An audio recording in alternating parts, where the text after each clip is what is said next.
Hello, NFL football fans and fantasy football owners. Welcome back to the Extra Points Fantasy Football Show, the place where you get expert fantasy advice for champions. As always, I'm your host, NFL fantasy football expert, analyst, and draft scout, Lance Goodman. We are just weeks away from the kickoff to the 2024 NFL football season, and you know what that means. Fantasy football owners are gearing up and getting ready to attack their live drafts. And here at NFLExporter.com, like always, I'm here to deliver the goods. Today, let's go ahead and focus on a segment called New Faces and New Places. We're going to talk about running backs who move from one team to another in the offseason and what their potential prospects look like for the upcoming season. Let's start with King Henry. Our guy, Derrick Henry of the Tennessee Titans, has been amongst the league leaders in rushing yards and rushing touchdowns over the last 4 to 5 years. He's now going to be in Baltimore, and you'd have to imagine with Lamar Jackson at quarterback and the way that he can be able to improvise, and the threat of Lamar Jackson taking off and running will definitely allow for Derrick Henry to be that much more of a threat, especially when it comes time for goal line carries. And we know that's where Derrick Henry makes his money. I think if you are considering Derrick Henry, the only thing that you're really thinking about is, will quarterback Lamar Jackson potentially vulture some of those goal line carries? But I think in a bigger scheme of things, when you look at the way that Baltimore went about business last year, when they got inside the 20 and definitely inside the 10-yard line, running back Gus Edwards, who's no longer with the team, got the bulk of those carries and was able to capitalize with an excess of 10 rushing touchdowns. So it'd be hard to imagine that Derrick Henry does not have a huge year for the Baltimore Ravens in your fantasy football team this year. Let's move on to Saquon Barkley. Now with the Philadelphia Eagles coming over from the New York Giants, by far, this is going to be the best offense that he's been a part of when you talk about a quarterback like Jalen Hurts, when you talk about weapons on the outside like A.J. Brown and Devonta Smith. We know that Saquon Barkley is a dual threat running back who not only gets it done on the ground, but can grab catches out of the backfield. And so if you're looking for a fantasy running back to get the job done, you'd have to imagine as good as Saquon Barkley had been in New York, and he was really the only thing there, the thing that defenses focus on the most, with a quarterback like Jalen Hurts in the mix and an offense this explosive, you'd have to imagine that Saquon Barkley, if he can stay healthy, would have to be right on the cusp, if not a top 5 fantasy running back this year.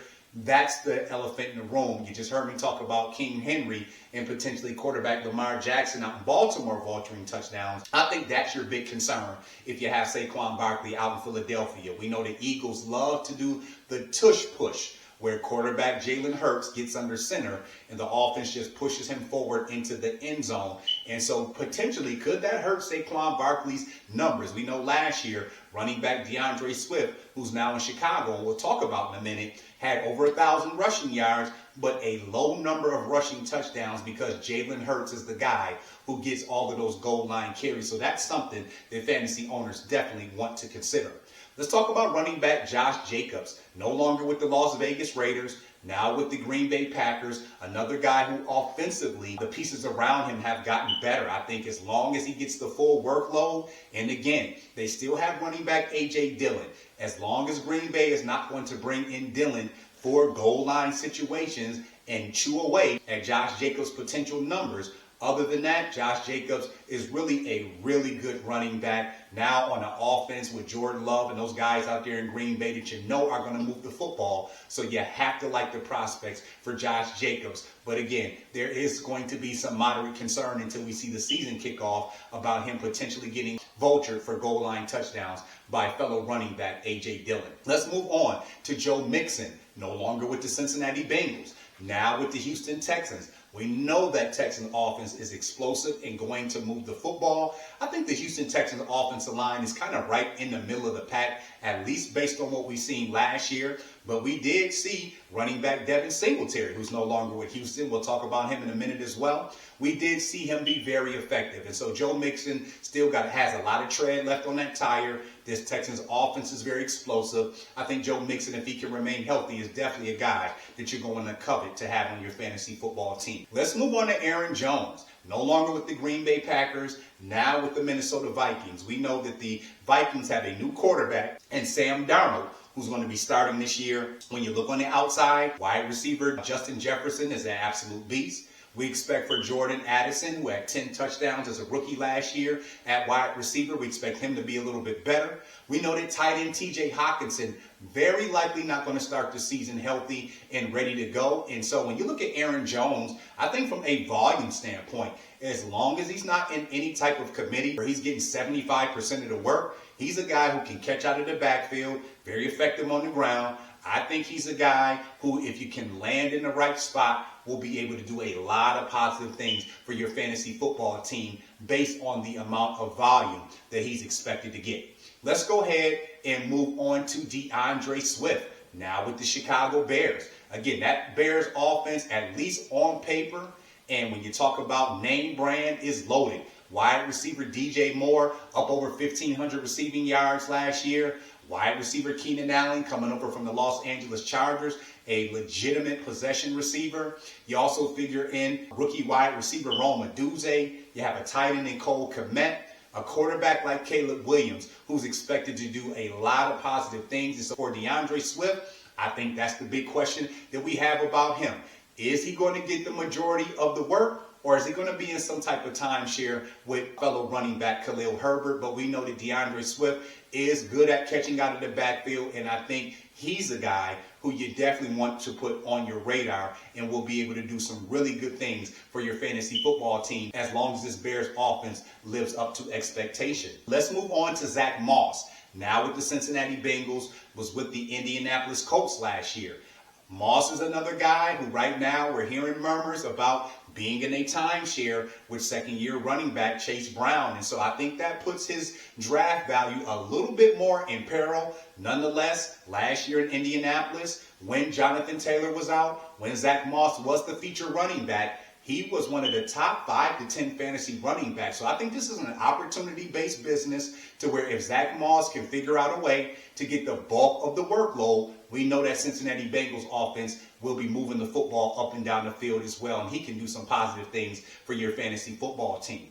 Now let's talk about a couple of guys we are definitely hearing committee situations about. That be Austin Ekeler of the Washington Commanders. We know over the last couple of years, besides being injured, Ekeler was one of the top performers and top running backs across the NFL and in fantasy football. Led the league over a 2-year span with 42 total touchdowns. A guy who can get it done on the ground and catching out of the backfield. But now in Washington, he's going to be sharing time with fellow running back Brian Robinson Jr. And so, a lot remains to be seen. But from what I've seen in the preseason and the way that the Washington Commanders were mixing in those running backs, Ekeler is a guy who we know does a lot of damage catching out of the backfield. I think there's still a lot of value. And then in our another segment, we'll talk about it. But you want to have some of these guys on your team because when injuries take place, by default, a lot of these guys will become the main component on that backfield and allow for their fantasy numbers to take a huge jump up. Let's talk about Tony Pollard. Now with the Tennessee Titans, was with the Dallas Cowboys last year. We're hearing the same things, likely going to be in a committee with second-year running back Tajay Sharp.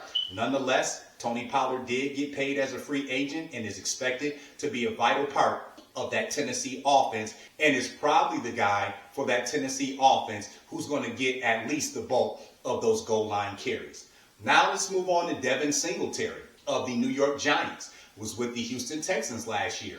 By all intents and purposes, he's expected to get the full workload. We know that Brian Daboll and that New York offense wants to run the football. Singletary definitely has the ability to catch out of the backfield. And this could be a very good situation for Devin Singletary because head coach Brian Daboll was the Buffalo Bills offensive coordinator a few years ago when Devin Singletary was there and thriving out of that Buffalo backfield. So I think that they brought him in for a reason. And if he gets the bulk of the volume, although that Giants offense as a whole really doesn't have tons to offer, but we know this is a volume and opportunity-based business, and Devin Singletary could potentially be a dark horse and later round pick that proves to be beneficial for your draft team. And then rounding out our new faces and new places segment is going to be J.K. Dobbins of the Los Angeles Chargers. Was with the Baltimore Ravens, suffered some serious injuries the last couple years, tearing his ACL, tearing his Achilles, but coming into this preseason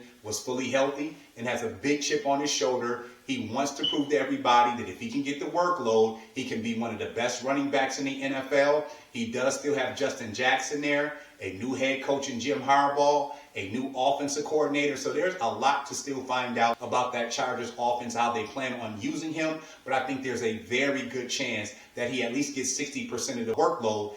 What will it turn out production-wise? That remains to be seen. That's going to wrap up our segment for today. We're going to take a quick commercial break.